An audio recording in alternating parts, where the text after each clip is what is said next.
नमस्कार, आप देख रहे हैं गूगल हैंगआउट का विशेष कार्यक्रम जो हम नेटवर्क 18 और गूगल के साथ पार्टनरशिप में आपके लिए लेकर के आए हैं। चुनाव के पहले देश के कुछ प्रमुख नेताओं से एक खुली बातचीत जिसमें आप लोग शामिल हो रहे हैं। चर्चा शुरू करें उसके पहले हम ये बता दें कि अरुण जेटली जी के साथ ये हम पहला गूगल हैंगआउट कर रहे हैं। आने वाले दिनों में ऐसा रोजाना कोई ना कोई बड़ी शख्सियत हमारे साथ नेटवर्क 18 के चैनल्स पे होगी और हम ये कर रहे हैं गूगल के साझेदारी में। जेटली साहब, आपने वक्त निकाला, आपका बहुत शुक्रिया। अभी जब ये हैंगआउट चल रहा था तो उसमें जो सवाल सबसे ज्यादा पूछा गया है जो व्यूअर्स हैं उनकी तरफ से, वो मैं आपसे पूछना चाहूंगा, और वो ये है कि बीजेपी ऐसी पार्टी थी जो कि बाहरी आदमी को लेने के बाद उसको साल 6 महीने 2 साल एक्लेमेटाइज कराती थी, लेकिन यहाँ हफ्तों में, दिनों में, घंटों में टिकट दिए जा रहे हैं। ये परिवर्तन कैसे है? देखिए, हर कंस्टिट्यूएंसी का एक चरित्र होता है और उसका सामाजिक चरित्र भी उस चरित्र का एक अंग होता है। हम एक वास्तविकता की दुनिया में रहते हैं, उससे अपने आप को अलग नहीं कर सकते और इसलिए चुनाव हम हारने के लिए ही लड़े कि बहुत लड़ लिया हमने, और इसलिए कुछ चुनाव जीतने के लिए भी लड़े जाते हैं। ये उनमें से एक चुनाव है और चुनाव का वक्त होता है कि पार्टी अपनी ताकत को बढ़ाए जहां हॉरिजॉन्टल एंट्री भी होती है। कितने लोग हॉरिजॉन्टल एंट्री से पार्टी में आए हैं और आते ही उनको अच्छा स्थान मिला, लाभ भी हुआ है पार्टियों को। तो इसलिए कुछ केसेस में आज भी मतलब 95-96% जो पुराने कार्यकर्ताओं को मिलते हैं, 8-10 सीट नए लोगों को भी आपको पड़ती है पार्टी के एक्सपेंशन के लिए। और दूसरा सवाल मैं पूछूंगा और वो इसी से जुड़ा हुआ होगा कि आपने अमृतसर चुना, आप दिल्ली भी चुन सकते थे, क्योंकि दिल्ली अगर आप लड़ते तो यहां पर जो माहौल है उसको शायद एक बहुत बड़ा नेता बीजेपी की तरफ से लड़ करके बदल सकता था। देखिए, कई बार चुनाव क्षेत्र चुनना पार्टी का कलेक्टिव निर्णय होता है। मेरे संदर्भ में दिल्ली भी हो सकती थी, अमृतसर भी हो सकता था। मैं मूलतः पंजाबी हूं, अमृतसर से मेरे परिवार का संबंध रहा है, दिल्ली में रहा बड़ा हुआ हूं और इसलिए दोनों की ऑप्शन थी। और सारे फैक्टर्स को मद्देनजर रखते हुए पार्टी का कलेक्टिव विचार यह बना कि अमृतसर की सीट लड़ी जाए। अमृतसर से मेरा बचपन से ही एक स्नेह भी रहा है। जी, यहां पर हमारे साथ सवाल के लिए हम चलेंगे परमीत सिद्धू के पास। वो अपना सवाल पूछना चाहते हैं, मीडिया प्रोफेशनल है वो। तो ये राज्यसभा से लोकसभा में जो आपका बदलाव आया, ये मतलब इसका मेन कारण क्या था? देखिए, मेरी तीसरी टर्म राज्यसभा में चल रही है और तीसरी टर्म में अभी भी 4 साल बाकी हैं, 2018 तक है। तो मैं चाहता तो 2018 तक यहां बैठ सकता था, लेकिन पार्टी को यह लगा कि किसी ना किसी को हर राज्य में लड़ाने से पार्टी को भी उन राज्यों में लाभ होता है। तो जैसे सुषमा जी विदिशा, जो भोपाल का ही एक अंग है, वहां से लड़ रही हैं। नरेंद्र मोदी जी को बनारस लड़ने को कहा गया बड़ौदा के साथ साथ। राजनाथ जी लखनऊ गए इस वजह से। ऐसा ही एक प्रमुख केंद्र अमृतसर भी है। अडवाणी जी गांधीनगर में है और अमृतसर क्योंकि पंजाब का एक प्रकार से सांस्कृतिक केंद्र है, तो वहां से बीजेपी का कोई प्रमुख व्यक्ति लड़े जिससे पंजाब की राजनीति पे हमें लाभ हो। और हमारे साथी अकाली दल की भी यही राय थी, वहां स्थानीय लोगों की भी यही राय थी और उसकी वजह से मुझे भी अमृतसर शहर पसंद था, तो मैंने अमृतसर चुना। जेटली साहब, यहाँ एक सवाल मैं अपनी तरफ से पूछना चाहूंगा और वो ये कि बीजेपी में इस वक्त एक नई लीडरशिप है। कुछ लोग कहते हैं कि अब मोदी जी की चलती है, कुछ लोग कहते हैं कि नहीं, एक नया लीडरशिप, एक डिसीजन मेकर का एक नया ग्रुप खड़ा हुआ है। पिछले दिनों जो विवाद हुए बुजुर्ग नेताओं को लेकर के, सीटों को बदलने को लेकर के, नए लोगों को टिकट देने को लेकर के, इन तमाम बातों को देखते हुए क्या मैं ये कह सकता हूं कि दरअसल चुनाव के बाद के जो स्पीड ब्रेकर्स हैं वो मौजूदा डिसीजन मेकर्स हटाने में लगे हुए हैं? बिल्कुल नहीं है। मैं आपको बता दूं, चुनाव समिति में तो नरेंद्र मोदी बोलते ही नहीं है। कई बार मैं चाहता था कुछ स्थानों पर वो बोले। हम लोग बोलते हैं, सुषमा जी और मैं बहुत सक्रिय रहते हैं, नितिन गडकरी बहुत सक्रिय रहते हैं, वेंकैया नायडू बहुत सक्रिय रहते हैं, लेकिन मोदी जी नहीं बोलते। और किसी बड़े लीडर को, अब डॉक्टर जोशी बनारस से लड़ते थे, पार्टी ने तय किया कि मोदी जी वहां से लड़ेंगे। हमारी पार्टी की कैलकुलेशन में कानपुर की सीट बनारस की तुलना में बेहतर मानी जाती है। आज भी हम 5 में से 3 एमएलए जीते, जबकि पूरी उत्तर प्रदेश में हार गए थे कानपुर में। तो डॉक्टर साहब उससे संतुष्ट हैं। अडवाणी जी ने पहले कहा मैं गांधीनगर लड़ूंगा, बाद में सुझाव आया भोपाल जाएं, हमने चॉइस उन पर छोड़ दी, उन्होंने कहा मैं गांधीनगर लड़ूंगा। हाँ, जसवंत सिंह जी को हम एडजस्ट नहीं कर पाए, हमें खेद है इस बात का, लेकिन केंद्र नहीं चाहता था कि वो बाहर जाए या एडजस्ट ना हो।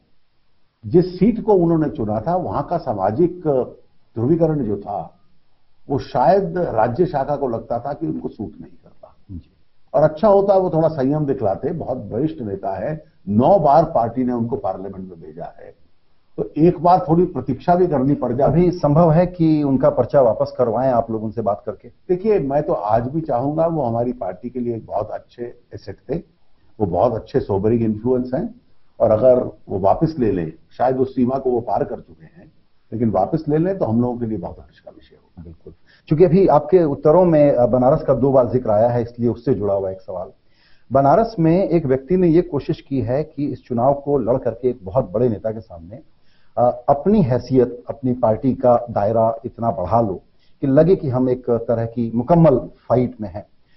बनारस मुझे एक डिफिकल्ट जगह इसलिए लगती है कि वो एक रिटेल कैपिटल भी है भारत का, और वहां पर रिटेल एफडीआई को लेकर के एक पोजीशन थी बीजेपी की, जिसमें मोदी जी ने दरअसल ये कहा था कि ई कॉमर्स को यूज करने के लिए हिंदुस्तानी रिटेलर सीखना शुरू करें, मुकाबला करना शुरू करें, जिसके कारण इंटरप्रिटेशन ये है कि शायद उनकी राय एफडीआई रिटेल पे थोड़ी अलग है। देखिए, ई कॉमर्स तो डोमेस्टिक रिटेल पे भी लागू होगा जितना इंटरनेशनल रिटेल पे है। ई कॉमर्स अलग चीज है, एफडीआई अलग चीज है, उसको कंफ्यूज करना अपने आप में उचित नहीं होगा। जहां तक बनारस का सवाल है, आपका अभिप्राय है कि मोदी जी के खिलाफ अरविंद लड़ रहे हैं चुनाव में। कुछ राजनीतिक दलों और नेताओं की में क्षमता होती है कि जहां जहां पब्लिसिटी मिल जाए उसको वहां पहुंच जाइए। मार्गरेट थैचर कहा करती थी, for some publicity is the oxygen for their politics.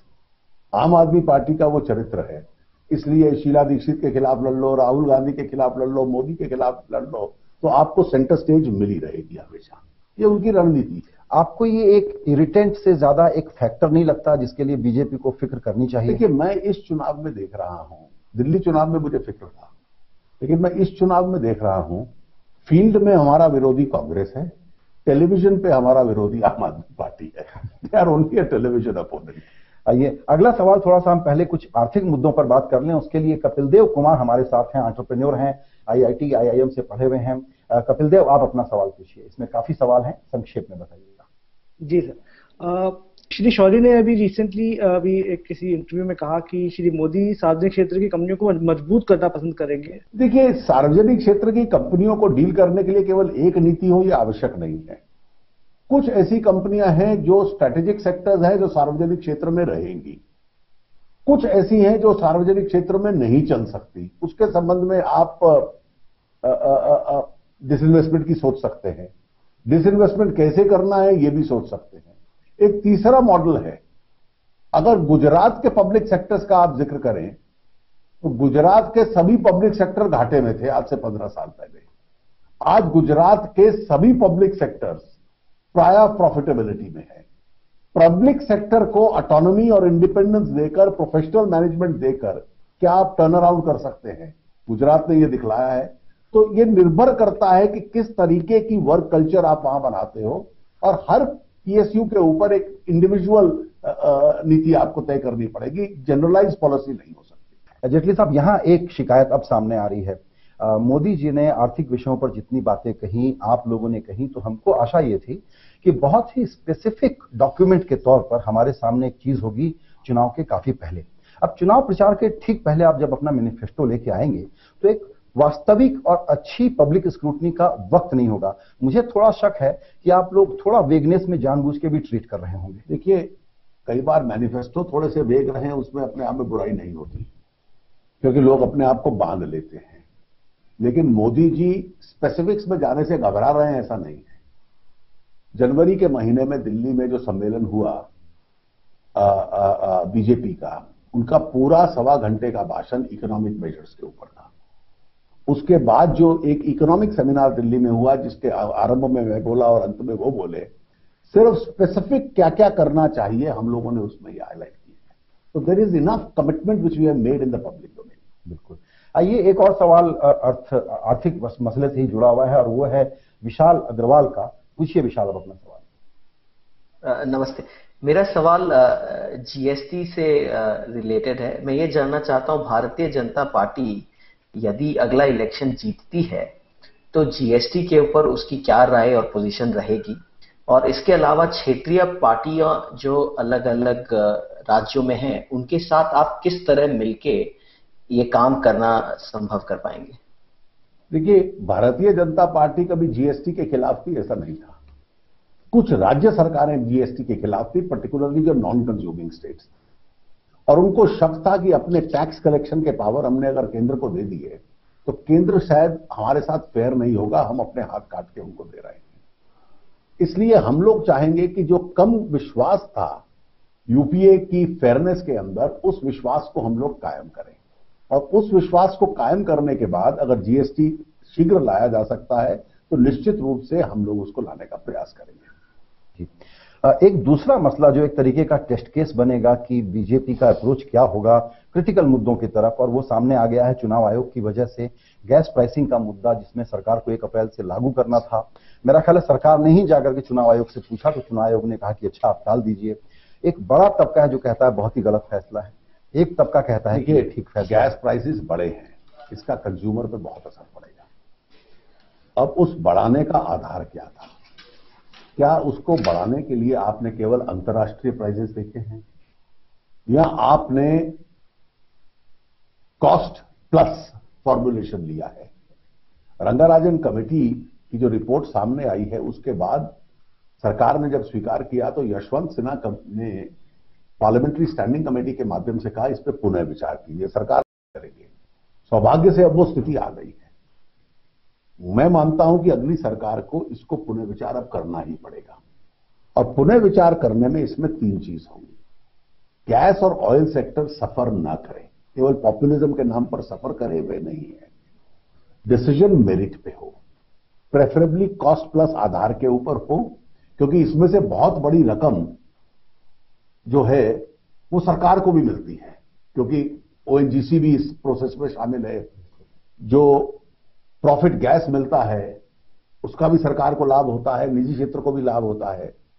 और तीसरा, इस पे जो उपभोक्ता के ऊपर भार जा रहा है उसको भी मद्देनजर रखा जाए।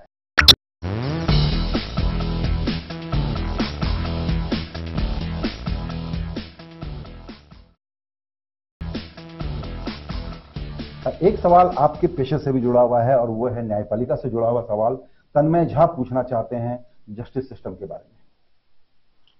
जी जेटली साहब नमस्कार।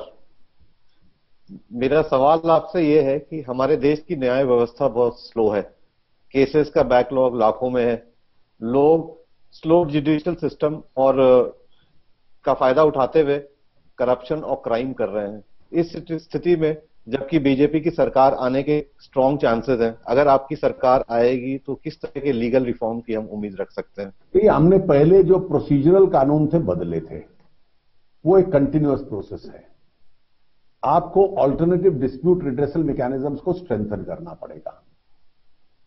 झूठे मुकदमे डालने वालों के खिलाफ कुछ हर्जाने डालने पड़ेंगे, पर अंत में केसों की संख्या इतनी बढ़ गई है कि आपको इन तमाम केसेस के लिए जज स्ट्रेंथ डबल करनी पड़ेगी।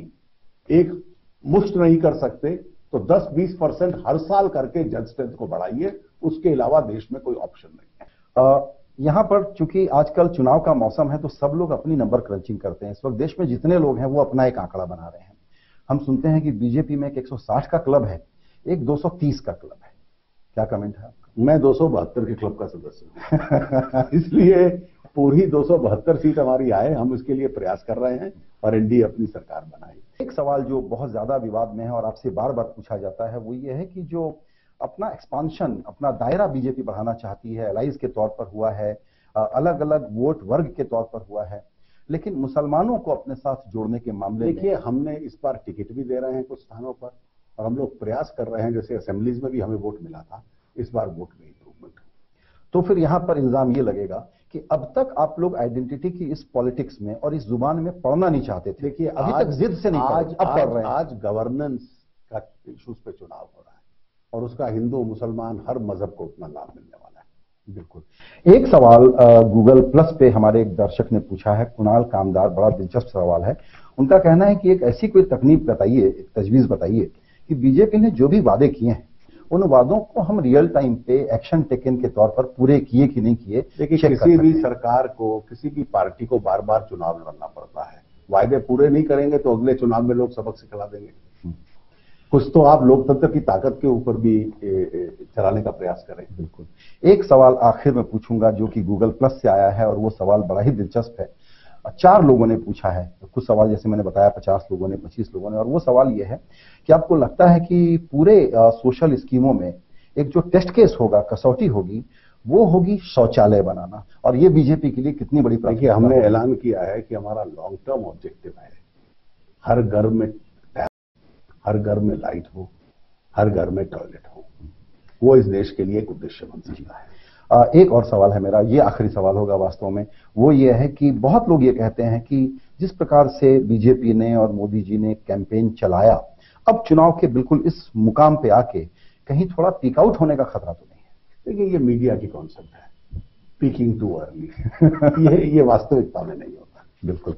जेटली जी, इस बातचीत के लिए आपका बहुत शुक्रिया।